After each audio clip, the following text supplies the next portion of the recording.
score the overtime winner than go to the All-Star game? Obviously, it's great timing.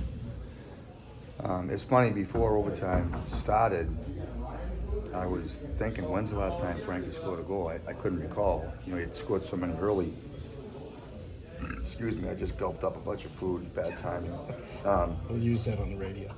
But when I saw him racing down the ice and Troy had the puck, everybody stood up so I couldn't actually see the goal. But I had a good feeling it was going to go in.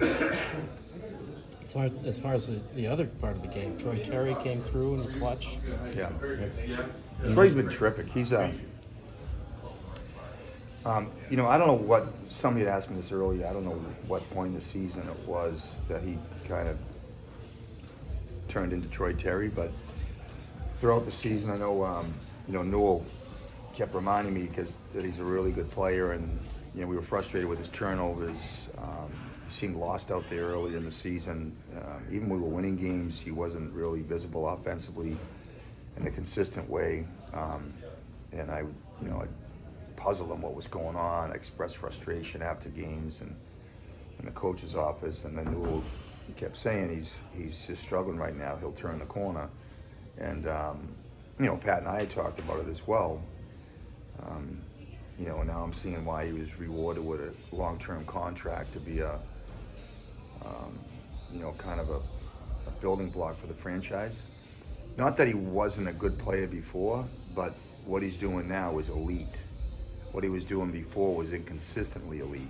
And those players that are game breakers, they have this identity throughout games where when the game's on the line, they take over. I mean, I think Leo has that, and I think Troy has that, and ironically, both of them were in on that 6-on-5 goal. As far as leading up to that in this game, would you like to see more shots on goal? It looked like the 5-on-5 was pretty even.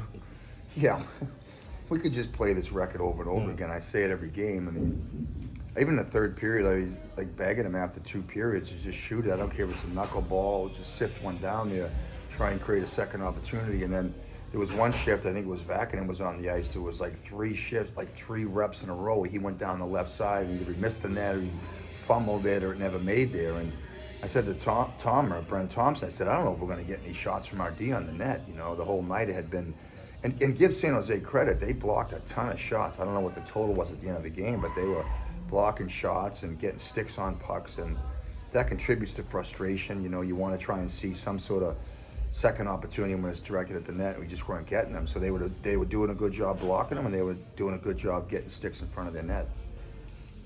Wins in 3 out of your last 4 now. Good time, good momentum to be going into the break, or would you rather not have the 9 days off?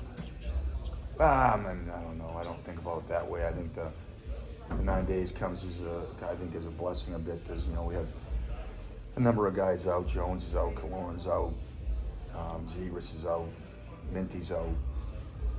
So I think Luno's kind of hovering around, but we've had some guys out that need some time to heal. So I'd rather have them healing when we're not playing games. Do you do a hard reset after a break like this, or do you just kind of float through and then start again? No, I don't do a hard reset. So, it's a good question.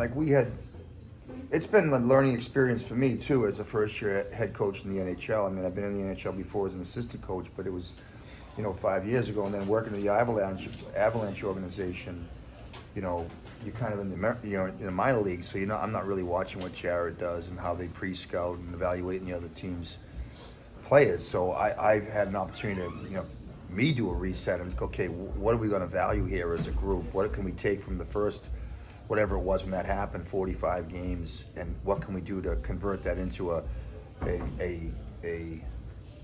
more reliable identity? Okay, so expectations are always to make the playoffs. That's what you play hockey for. And I think we got out early, and we had, we surprised the league by going 9 and whatever the heck we were. I don't know if it was 9-5, and we weren't playing as well as our record reflected back then. I kept saying that. I said internally to the group, we've had some clunkers. Everybody's got clunkers, right? But the last, I don't know what you want to call it, 6-7 games, we've seemed to have developed an identity.